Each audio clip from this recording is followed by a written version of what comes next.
well, yesterday we actually didn't have class because of the national holiday here in Bolivia.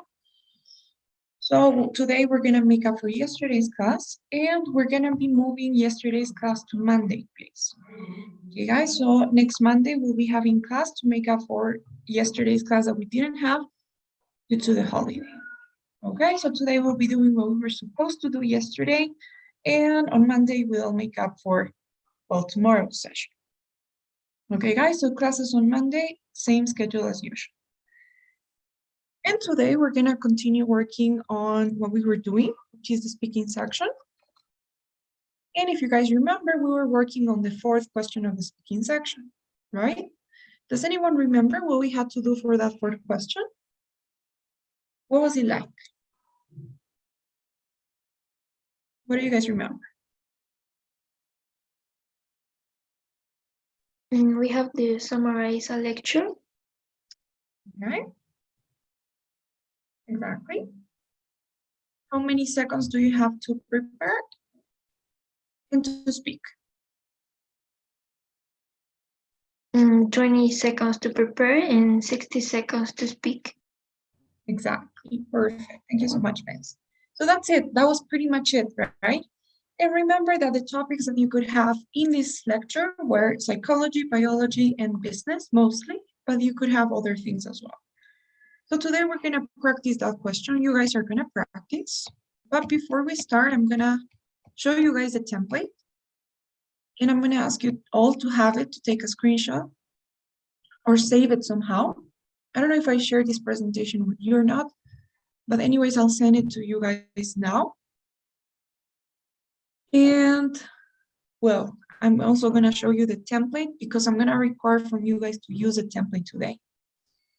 Okay, guys, so I'm sending you the link for the presentation. And let me share. Okay, this is a template. Please take a screenshot of it because I'm going to need you guys to use it for today's session at least.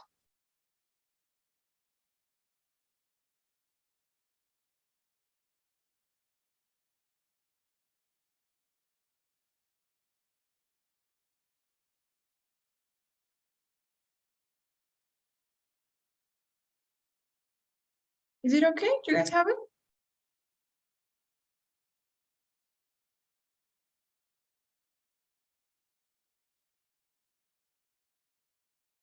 Everybody?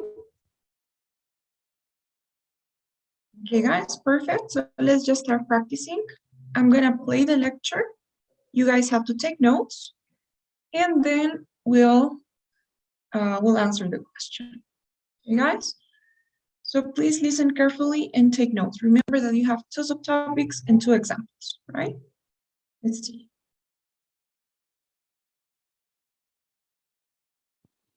Now listen to part of a talk in an economics class.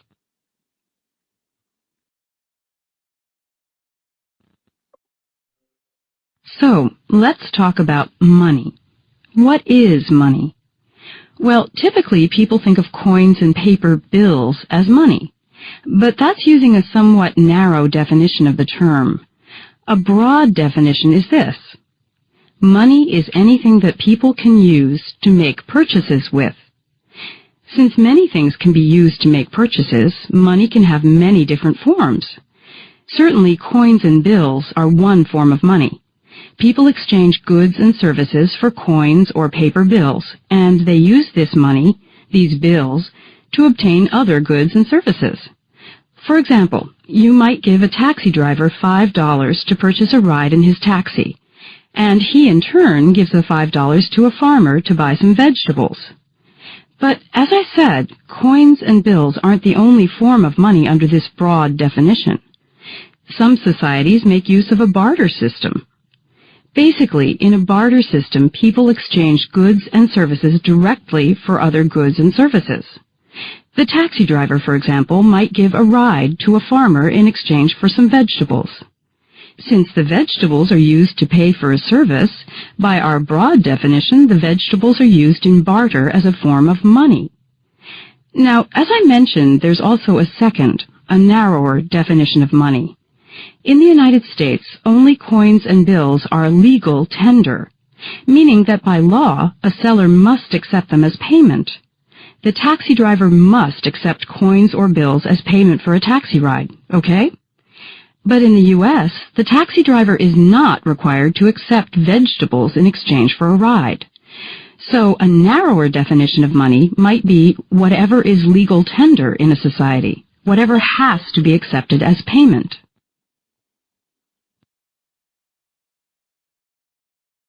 Yes. So that was the lecture.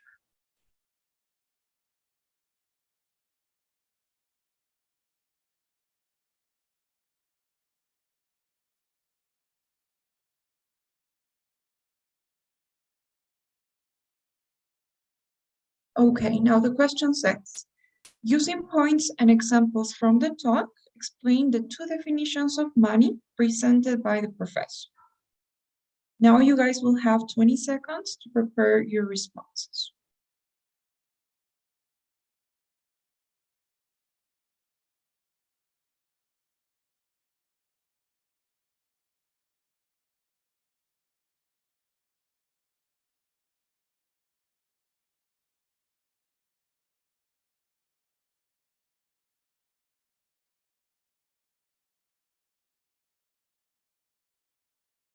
Okay.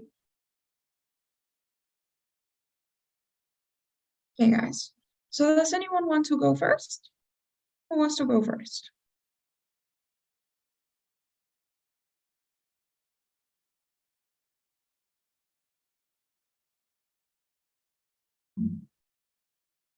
Anyone that wants to try?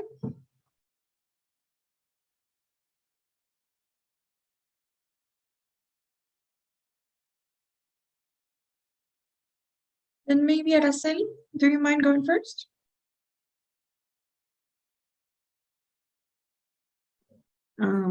Okay. Okay, Araceli, so please go ahead. The lecture discusses the definitions of money that people have. And the first subtopic that the professor explains is about the exchange of services. And an example of this is a taxi driver is paid with coins and bills for a ride, or a farmer buys vegetables. And then she explains that there's another definition of money, which is that in the United States is only accepted coins and bills as payment. And then she gives the example of maybe the farmers try to pay the taxi driver with vegetables, which is not acceptable. Okay, well done, Araceli. That was a great response. You were just missing like 3 more seconds, but it was really cool. Well done. So content was awesome. You did mention both definitions. You mentioned the two of them were the broad definition and the narrow definition, right? And as you said, the broad definition is anything that you can use to pay for a service or for a good, including other goods and services, right? And then you presented the example the professor gave about the farmer and the taxi driver. And same thing for the other one, you did explain it well. So maybe the only comment that I'd make is try to always, if it's the case, and like catch the name of the subtopic, right? So in this case, broad definition, narrow definition. Maybe that'd be the only thing. But honestly, that was an awesome response. You get a good score with that one. Well done. Okay, thank you. Guys, do you have any questions so far? Okay, guys, so let's do another one. The same, please take notes. Now listen to part of a talk in an education class. One of the hardest parts of teaching is keeping your students' attention. Now, the key to doing this is understanding the concept of attention. Basically, there are two types of attention: The first type is active. Active attention is voluntary. It's when you intentionally make yourself focus on something. And since it requires effort, it's hard to keep up for a long time. Okay, so let's say you're teaching a biology class, and today's topic is frogs. All right, you're standing at the front of the room and lecturing. A frog is a type of animal known as an amphibian.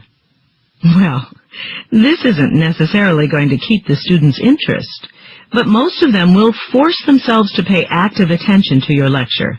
But it's only a matter of time before they get distracted. Now, the other type of attention is passive attention, when it's involuntary. Passive attention requires no effort because it happens naturally. If something's really interesting, students don't have to force themselves to pay attention to it. They do it without even thinking about it. So, back to our biology lecture. You start talking about frogs, and then you pull a live frog out of your briefcase. You're describing it while you hold it up. Show the students how long its legs are and how they're used for jumping, for example. Then maybe you even let the frog jump around a bit on the desk or the floor. In this case, by doing something unexpected, something more engaging, you can tap into their passive attention, and it can last much longer than active attention. As long as the frog's still there, your students will be interested.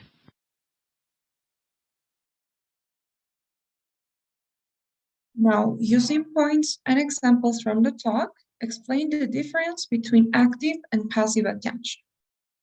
You will now have 20 seconds to prepare your responses.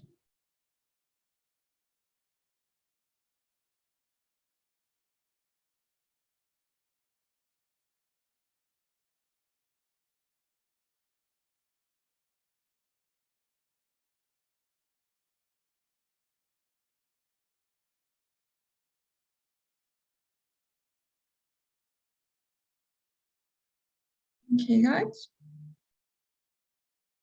So maybe Adri?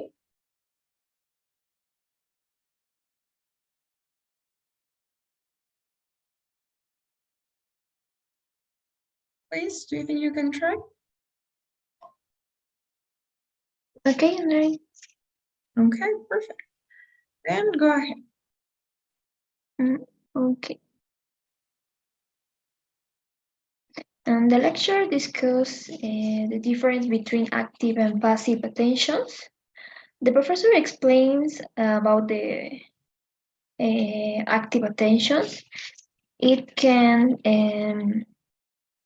it's the attention volunteer, and the examples talk about the biology class and talk about frogs and the type animal, and the professor explained that it's difficult to active the attention of the students. And then she goes on to explain about the passive attention that is involuntary and no effort and is naturally, and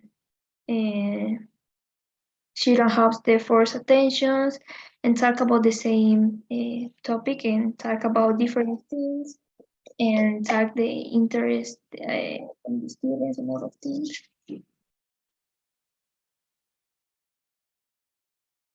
Okay, Patsy, well done. Thank you.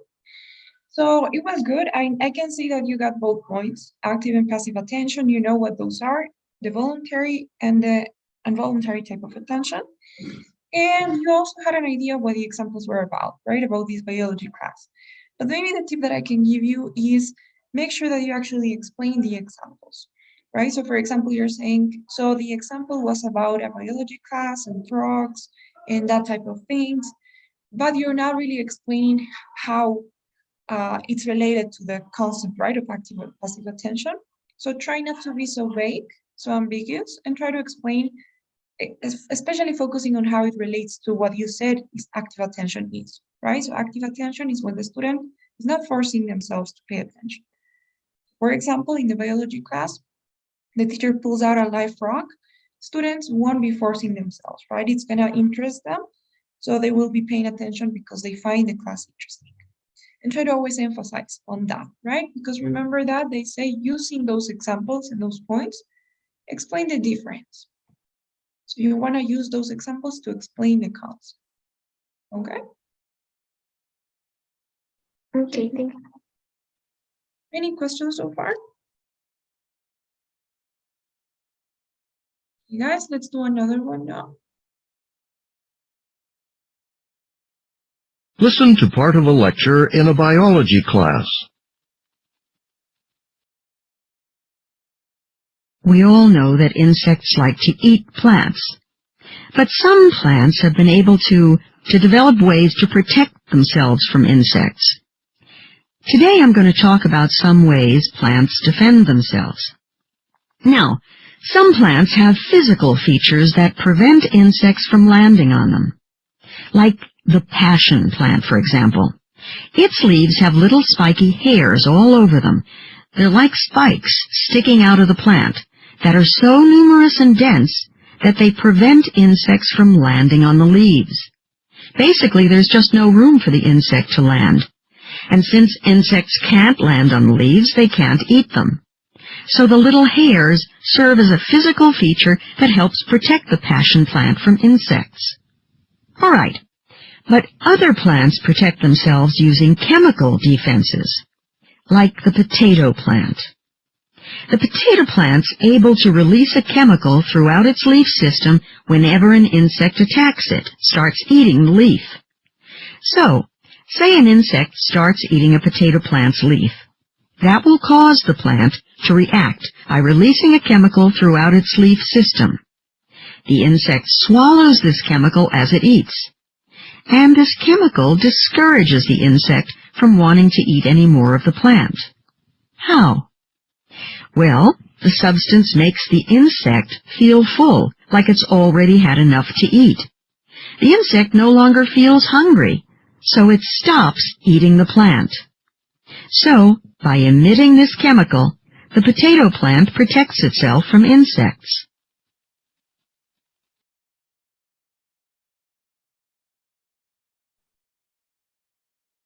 Okay, now using points from the lecture, explain how the passion plant and the potato plant defend themselves from insects. Now you guys will have 20 seconds to prepare your responses.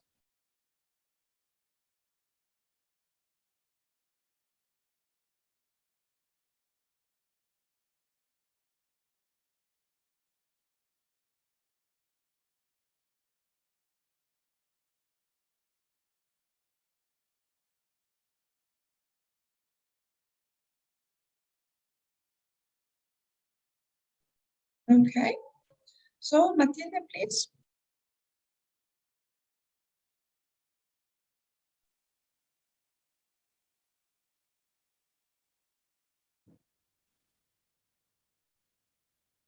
Are you there?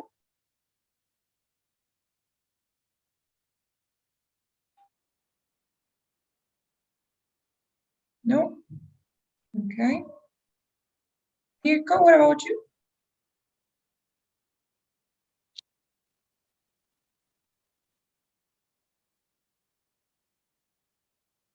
Okay. Mateo? Yes, you can go. Insects, in the topic, the professor talks about insects eat plants, but there are many plants who defend of these bugs like a mechanism of self-protection.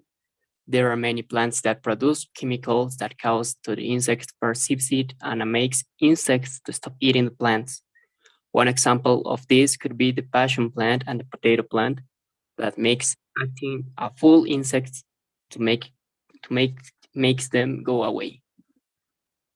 Also, there are other mechanisms of lines, like the insects perceives them, perceives them, and makes the bugs go away, even they are closer to the plant.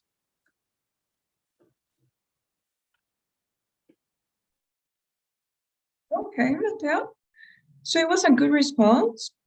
And I mean, I think you kind of mentioned everything, but I will try to organize your ideas a little bit better. I think you should work on the structure. Try to use a template, or if you don't want to use a template, that's okay as well. But try to make sure that you, first of all, follow the same order as the professor did in the lecture. So you try to go in the same order. And second, that you make sure that you separate the two subtopics into two examples really well. You don't mix them. So for example, you were mixing the two examples, right? You said that both the passion plant and the potato plant release chemicals, which is not true, right? Only the potato plant that does that. So try to always go in the same order. So start with the first subtopic. Well, start with your introduction, right? You had a good introduction. It's about plants and how they defend themselves from insects. And then try to separate the two subtopics first. So first, the professor talks about, or the professor mentions that some plants use body features to protect themselves from insects. And then you give the example, right? The professor gives the example of the passion plant, which has certain spiky hairs in its leaves, which prevents insects from landing on the leaves, right? And then you go on to the next subtopic. Try to add a transition in there, tell me furthermore, moreover, in addition, and then explain the second subtopic and its second example. Okay, so the only thing that I could give you is try to work on the structure. It has to be a little bit more organized, given that this is an academic response. So just try to separate your ideas a little bit more and make sure that you don't mix them. Okay?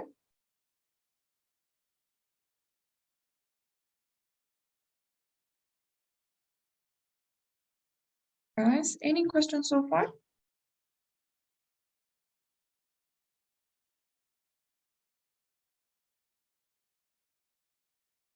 Guys, let's now listen to this other one. Please take notes too. Listen to part of a lecture in an economics class. So when we talk about the demand for a product, we're referring to how much consumers want to buy it, right? And often the demand for a product is influenced by its price. The more expensive it becomes, the less chance that people will want to buy it. Okay, but that's not the whole story. Sometimes the demand for a product can also be influenced by the price of other related products. First, there are those products called substitute goods. If products can be substituted for one another, then they're called substitute goods. They're similar enough to be interchangeable. And an increase in the price of one means an increase in the demand for the other, like butter and margarine. They're pretty much used for the same purposes. Margarine's a butter substitute, and you can bake equally well with either. Well, when the price of butter goes up, it becomes less affordable, and so what do people do? They buy margarine instead, right? So, you see, an increase in the price of butter increases the demand for margarine. Now, another instance where the price of one product can influence the demand of another is when you have two products that can't be used without each other. Those products we call complement goods. They complement or complete each other, if you will, like compact discs and compact disc players. You need both products in order to use either. So if the price of either product increases, demand for both is likely to decrease. And if the price of CDs goes up, well, demand for them will go down, right? And because CDs and CD players complement each other, what will also happen is that the demand for CD players will go down too.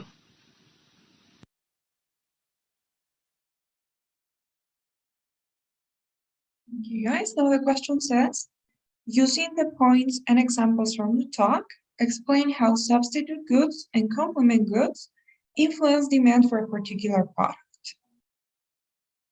Now you'll have 20 seconds to prepare your responses.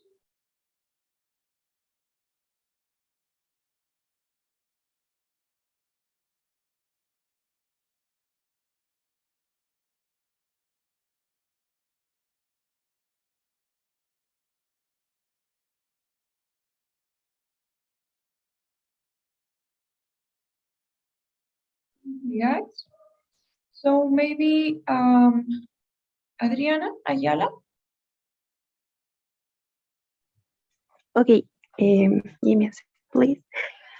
Okay, the lecture discusses how to substitute goods and complement goods influence demand for a particular product. First, the professor explains about the demand, explains demand substitute products, which are products that can be changeable for another. And the example explains how one increase and the other demand increases too, like butter and margarine. If the price of margarine, if the price of butter increases, the demand of margarine increases too. Second, she goes to explain complement goods that are goods that complete each others. To illustrate, she gives the example of compact cities and compact displayers. If one goes down, the other two. Okay. If the demand or the price for one goes up, right, then the demand for both goes down. I know it was a little bit complicated to like remember those details, but that's why you have your notes. So Adriana, your response was good. And I can see that you understood both subtopics and both examples, but you were a little nervous, right? And maybe because it's your first try, don't worry about it, it happens to all of us. And the more you practice, you'll get rid of that nervousness, and well, you'll be better able to explain the ideas. Now, as for the time that you were missing, and this is a tip that I can give you all, sometimes you have to do what the question says, right? So for example, in the question, they say, using the examples and the points, explain how substitute goods and complement goods influence the demand for a product.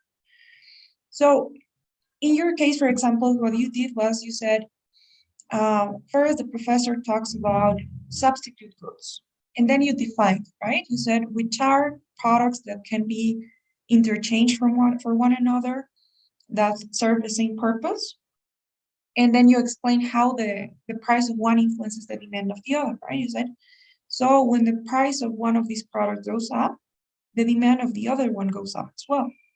And then you gave the example, right? You said, for example, butter and margarine. And then you explain again, right? When the price of butter goes up, then the demand for margarine goes up as well. And people don't buy much butter anymore, right? So that is great, but as you can see, I spent a lot of time in that explanation. So in order to summarize the ideas a little bit more, sometimes you can use the examples to explain the concept. So maybe skip the definition, right? So you will say, first, the professor talks about substitute goods, products that are interchangeable, right? And then you don't explain anything about demand or price, and you go directly to the example, and you say, the professor gives the example of butter and margarine. So when the price of butter goes up, the demand for margarine goes up as well. And that way you're gonna save a lot of time, right? You are explaining the concept of when the price of one goes up, the demand for the other one is increased as well, but with the example, right? So you don't explain it twice. So I guess that could be my tip for saving time. Just mention the subtopic and then use the example, go right off to the example and use that example to explain the concept of the subtopic.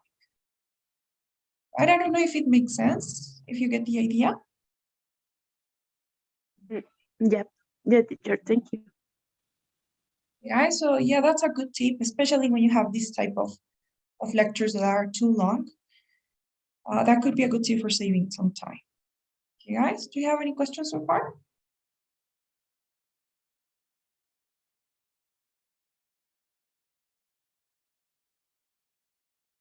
Okay. So let's now do this other one here.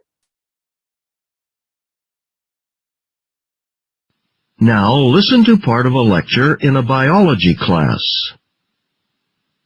Now, many sea animals, in order to hide from predators, have, over time, developed different kinds of camouflage to help them blend in with their environment and avoid detection by predators.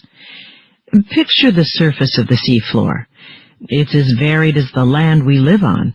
It's got peaks and valleys, vegetation, rocky areas, and some sea animals have developed permanent colors or shapes to resemble these environmental features. This camouflage helps disguise them from predators by enabling them to blend into a specific part of the sea. For instance, take a kind of fish like the leafy sea dragon. Well, the name says it all. It resembles a small green dragon with leaf-like protrusions sticking out like arms. Now, because of its color and shape, it blends in extremely well with green sea plants.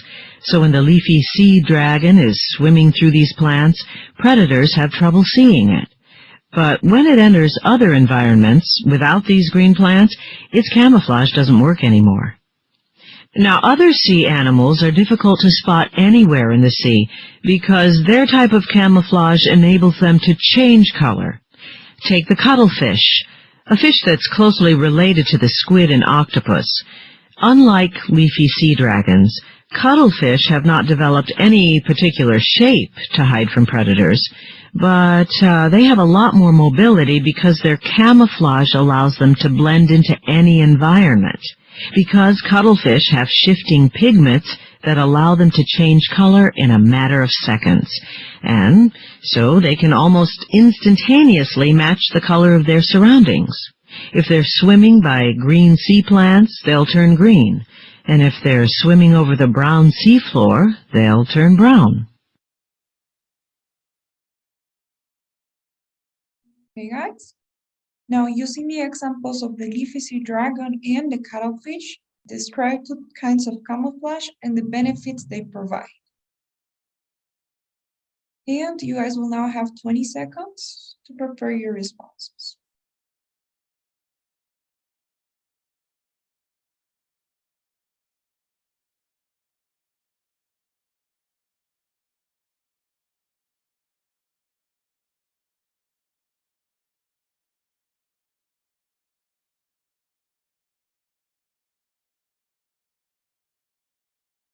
All right, guys, so maybe Amy?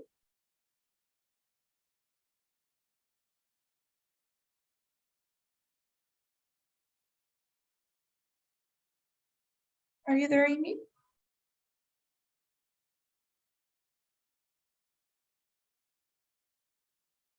No? Okay, Alexandra, what about you?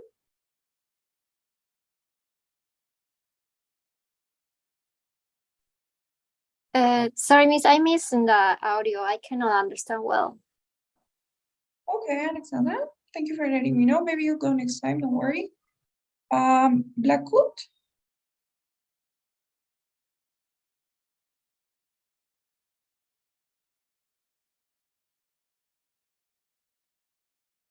Are you there? Okay, Mirko?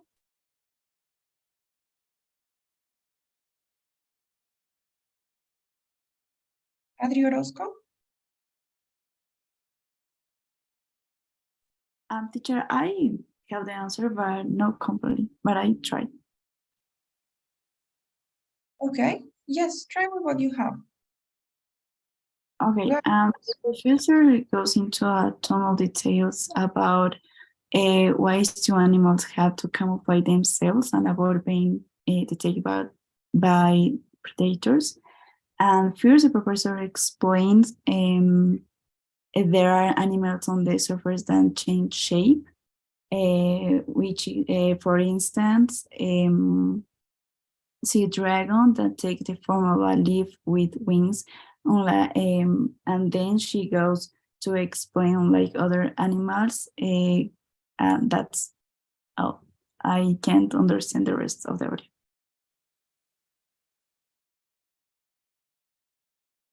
Okay, Adri, great, move on. So the first one was good. So some animals change shape. We have the leafy sea dragon as an example. Now, what do you guys do if there's something that you didn't understand, or if in any case you didn't understand the entire lecture? What do you do in that case? Well, the thing that you don't do is to get stuck or not to say anything, right? So let's say that you didn't get anything from the lecture. What would you do? Well, you use what you have in the question, right? And you use your understanding of the structure of this lecture. So listen to my response. I'm gonna do it, and I'm not gonna use any information from the lecture. Okay? In the lecture, the professor discusses two types of camouflage applied to animals, and the professor also explains the benefits that they provide to these animals in order to survive. First of all, the professor talks about the first type of camouflage, providing the leafy sea dragon as an example. And finally, the other animal that the professor uses as an example is the cuttlefish, explaining that this animal also uses camouflage to hide itself probably from predators and survive in the ocean.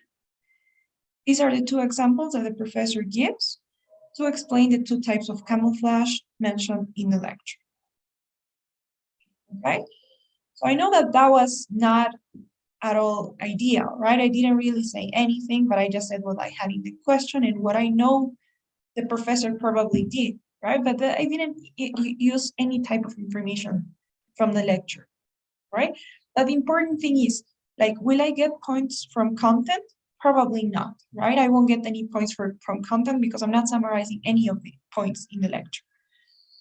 But will I get points for delivery? I will, right? I will get points for delivery because at the end of the day, this is speaking, and what I'm doing is I am speaking, right? And I am speaking in a clear way. I'm sure that you guys were able to understand what I was saying, and well, pronunciation and all that stuff, fluency. So I will get some points for that, and I will also get some points for maybe grammar and vocabulary, right? Because and maybe I didn't make as many grammar mistakes. Maybe I used proper vocabulary to the task, right? So at the end of the day, your job is, if there's something that you didn't understand, try to hide it. Try to say something, don't get stuck. I mean, if you didn't understand anything, then at least you have to try, right? And say something, because otherwise you will get no points. But if you say something, even if it's something a little bit stupid, at the end of the day, this is speaking, right? So content is just one part of the criteria. Your understanding of the lecture is just one part of the criteria. It's not everything. So remember, this isn't listening. This isn't listening, right? They're not trying to measure how much you understood. Of course, it's part of it, but it's not all. So make sure that if there's something you don't know, you try to hide it some way. You can try to do a long conclusion or just try to mention whatever you have in the question, but find a way to say something. Okay, something that makes sense, of course. Something that's related as well, right? Is that okay? Do you guys have any questions?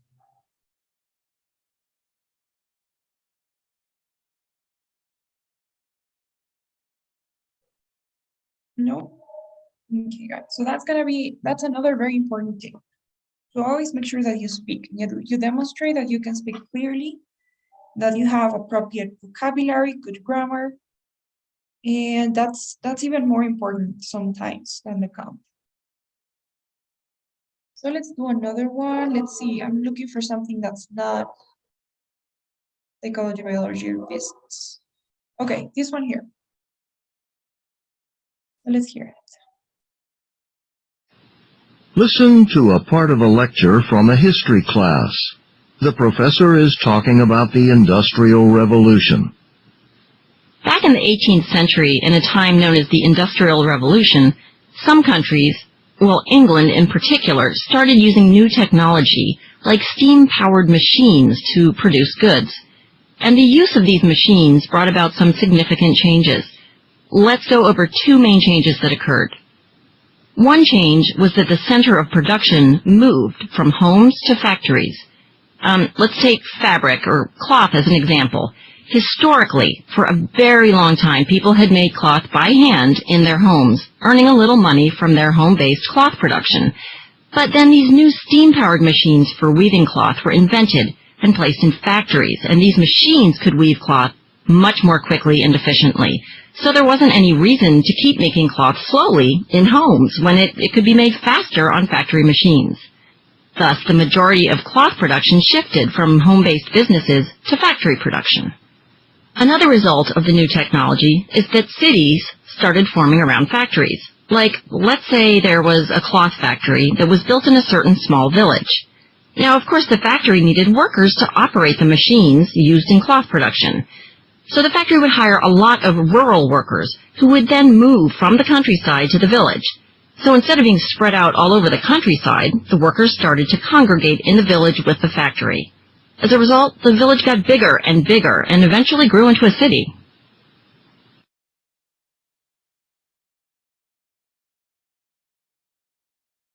Hey guys.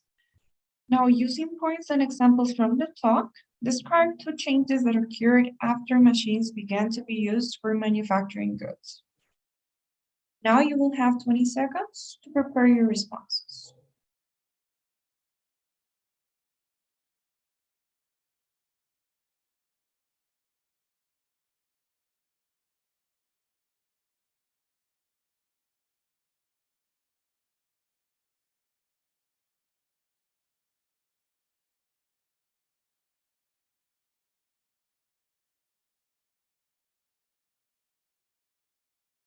Okay, so maybe Matilde, I know that your microphone wasn't working, but I don't know if it's okay now.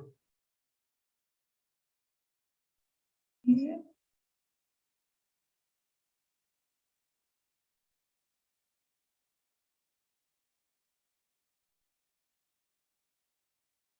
Okay.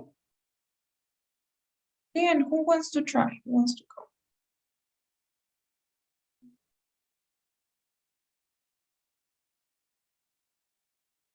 No, it's not working, Matilde. Maybe you can try leaving the meeting and joining again.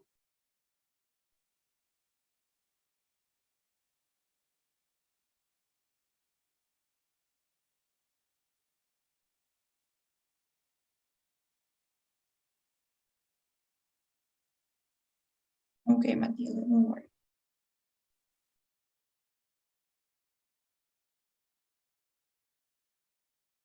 Yeah, so does anybody want to try this one here?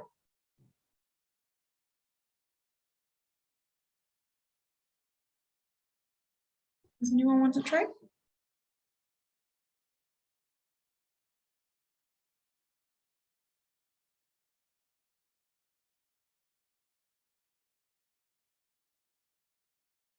No? It's good to practice with something different.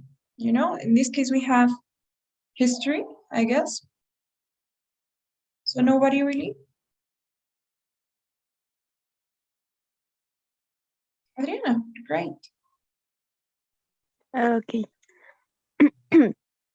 Well, the lecture discusses the lecture describes the changes that occurred after machines began to be used for manufacturing goods. First, the professor explains one change that was the center of productions. Moves first was at their homes, and now they moved to factories. Like clothes that people used to do clothes, produce clothes at their homes, but now they moved to factories. And the second one was about cities moves from moves to factories. The people now that works at their countrysides move to villages. Yeah. Exactly, great. Perfect. So well done. It was really nice. You had both subtopics well. So the center of production moved from homes to factories, and cities started forming around factories, right? In order to always go faster with the subtopics, make sure that you write them down or take your notes the same way they're said. And that way maybe you can save some time there. But honestly, other than that, it was a great response. You were just missing a couple more seconds. Also, make sure that you save time in the introduction. That should be very quick. But yeah, well done. I don't think I have any comments, Adriana. That was a great response. Well done. Thanks, teacher. Okay. As you can see, we have history, but it's the same idea, right? We have two changes in this case, and we have two examples, which are at the end of the day, related to the same idea, right? Of cloth production and how it changed after the Industrial Revolution. Let's do another one more. Okay, here we have literature, so I think it's interesting. Let's hear it. Listen to part of a lecture in a literature class.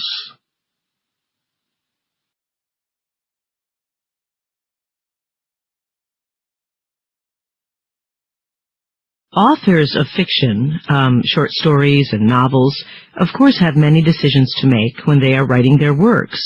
One of those decisions is how they are going to narrate or tell the story, what perspective or what point of view the story will be told from. So authors need to choose a type of narrator, some person or voice to tell the story, and this narrator can affect the reader's experience when they read a story. Now, the author might choose to have an objective narrator. An objective narrator can describe what people, the characters in a story, what they do and what they say, but that's about all. So, suppose we have a story, for example, that is about a man and woman about to take a trip. When a story is told by an objective narrator, the only information that we get as readers is what the characters say to each other, what they do. They get on the train, they sit down, they look out the window, that's all. And this leaves questions that force the reader to interpret the events, to fill in information, and decide what the character's conversation and actions might mean. Another kind of narrator an author might use is an omniscient narrator. In this case, the narrator, the voice that is telling the story, knows everything, and I mean everything about the characters. So let's imagine our same man and woman traveling, but described by an omniscient narrator. Not only do we, the readers, know what they do and say, but we also know what they're thinking. For example, we are told that the couple is going to visit an old friend of the man's, and we learn what the man is thinking, that he is nervous because he hasn't seen his friend in a long time, that he is worried if his wife will like the friend. So an omniscient narrator provides more information and answers questions that the reader might have about the characters or the action.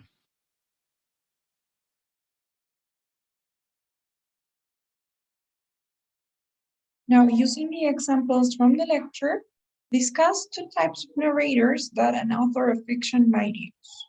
Two types of narrators that an author of fiction might use. And now you guys will have 20 seconds to prepare your responses.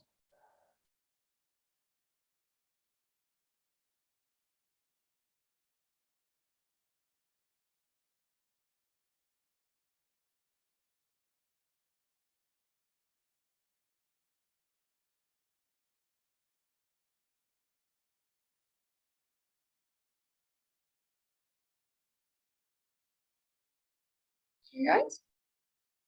So who wants to go now? Matilde, is your microphone working?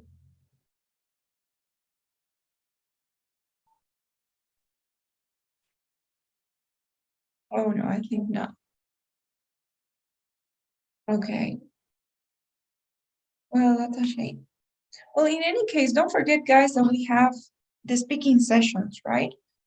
Speaking sessions are those calls or meetings that we will be having, 15-minute meetings, where we'll be practicing a speaking section, right? Just like we're doing right now, but it'll be one-on-one. Remember that Kareli sent you guys the document explaining the steps to book those sessions, right? If you have questions, you can always contact her, or we can also talk about it in class. Don't worry, Matilde. Must be something like, maybe it must be something in the settings or something from the hardware part, I don't know. Okay, guys. So anybody that wants to try this one? I can try, Andrea. Of course, Pansy, go ahead, please. Okay.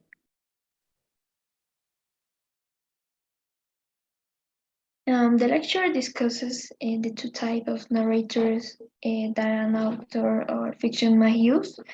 And the professors in the lecture explained about the first type, that is a adjective.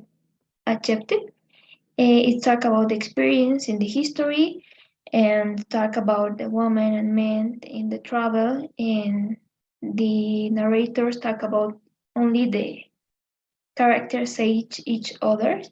And then she goes explained about the second type. It is admissions, and the authors talk about the history and know everything about the both characters and know what they are thinking, they are feeling, like if the characters are nervous and feel alone and other things.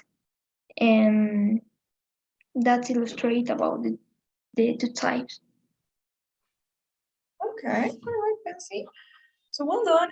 Now, in this case, in your second example, you did explain a little bit more than in the first. It was clear how the example related to the subtopic, right? To omniscient, well, how an omniscient narrator is.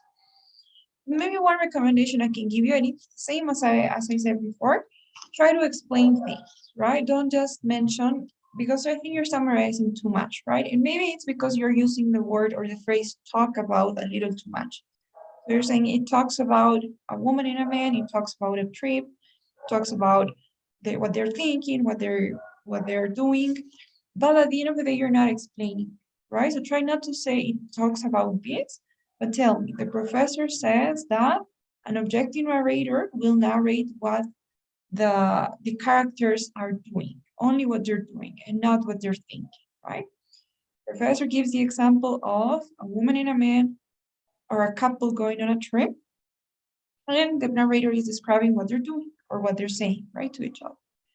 Try to explain things a little bit more instead of summarizing them and just mentioning what in general the examples are about. Okay, try to explain how the examples go. Maybe that would be my tip, Pansy.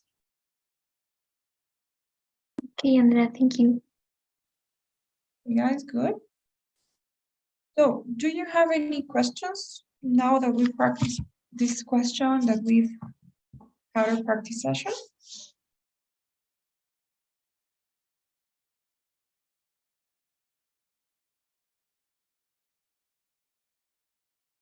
Everything clear? Any questions, Mateo? Teacher, I have a question, totally a part of this. You said you will going to help us to how we are going to use the platform, I guess. So Oh, yeah. please, Yeah, teacher. of course. Okay, guys. So on Tuesday, I sent you guys the link to this platform. It's called Maguch. Well, it's a website, right? You have the link on the WhatsApp chat. So basically, this website helps the students practice for different standardized tests, including the TOEFL exam. So what you want to do is always make sure that you're going for the TOEFL section of the website, because they have preparation for SAT, DRE, and other tests. So always make sure that you're in this link. I'm sending you guys the link again. And well, you have to log in using the credentials that I sent you guys. I sent you the email and the password. So I'm gonna type the password now. And once you log in, you will see that you have the dashboard first. Okay, let's go here. Okay. So the good thing about this website is it's not only useful for practicing. Okay, so it won't just help you practice, but it will also help you learn actual lessons, TOEFL lessons. So if you go here, dashboard, I think they focus mostly on practice. So you can practice the different sections that you have. But you also have this other option. Let's start by looking at this one here, which is lessons. And you have a lot of lessons related to the TOEFL exam, right? So you have lessons related to the exam itself, which is what we're doing, right? You will have basically like the same lessons as we're seeing. So the format of the test, the tips and the strategies to answer each question, the way that you have to do it, the timing, the scoring, all of that, right? And this is in relation to the question types. You have all of that here on the left section. And on the right, and I guess this is one of very important tool, you have grammar that is related for the TOEFL. So this is really good grammar because it's oriented towards the TOEFL IBT. So these are usually lessons that some students struggle with and that students definitely need to know in order to take the exam. So for example, gerunds is something that's very common when taking the test, punctuation for the writing, the different tenses. So we have all of those video lessons here. You can watch them. And then obviously, I guess the main thing is practicing. So if you go here to the practice section, you have two different options. The first one is custom practice. And basically that allows you to practice whatever section you want to practice, whatever type of question you want to practice. So for example, right now we're working on speaking question 4, right? So you can go to the speaking section. You can select the question you want to practice, let's say speaking task number 4. And something that you need to make sure that you have is that this option here, question pool, is always in an answered and answered, okay? Because everybody's gonna be using the platform, so you don't know what questions you've answered already and what questions you haven't. Since everybody's logging in with the same credentials, then they are not gonna differentiate student from student, right? So make sure that it's always answered and unanswered. You can like select the number of questions you want to have, the time limit, and this is an interesting thing. You can practice in the practice mode, and after each question, you will have a video explanation explaining what you should have done, how you should have done it. Or if not, you can practice in the quiz mode, which is like a quiz, and you will see the explanations until the end, right? You start the session, and you will basically get the questions. Okay, everything that you need is here, the timer, the instructions, the video explanations at the end. So everything you need will be here. And you can also practice in the practice test mode, which is basically a practice test, right? It's a simulation, to say. So that's what you have. And you have a lot of other things that you can also check out. So in this case, for example, we have question 4, right? Now listen to part of a lecture in a literature class. In the 8th century BC. Okay, so you have everything you need. And you have other resources as well. Now, what I want to clarify is that the content that you get in this platform, although it's really useful for practicing, it's not official. Okay, so this is created by Magoosh. It's not like past TOEFL exams or anything. So just keep that in mind. I'm not saying that it's not useful. It's totally useful for practicing because most of the time you have the same topics, the same format. But, there might be some variations. Okay, guys, but I guess, especially for the reading and listening, this is really useful. Okay, guys, and for the lessons, honestly, those lessons are great. So, do you have any questions?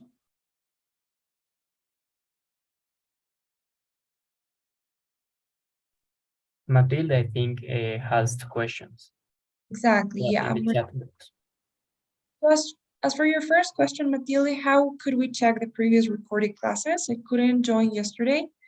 As for the first question, I'm not sure if it's there already. I'm gonna check, but the link to the YouTube channel should be in the description of your groups. So I'm gonna check if it's there already. This is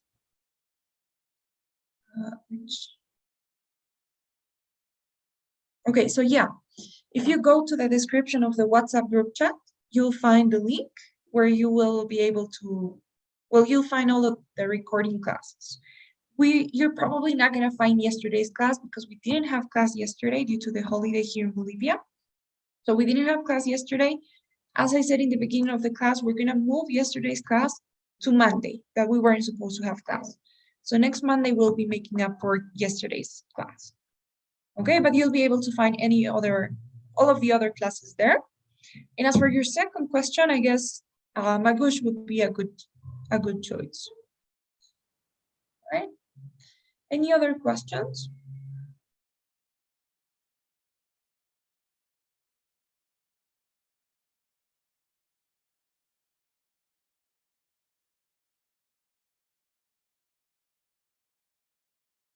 Okay, guys, that's really great. If you have questions anyways, don't hesitate to ask. You can always text me, or it will be better if you can write in the WhatsApp chat so that everybody, maybe if somebody else has the same question, we can answer that. Okay, guys, please don't forget today's survey too before you go. And I'll be seeing you guys tomorrow.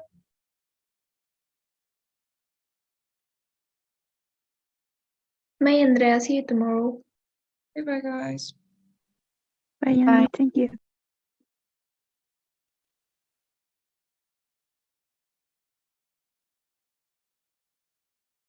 Bye, Andrea. See you tomorrow.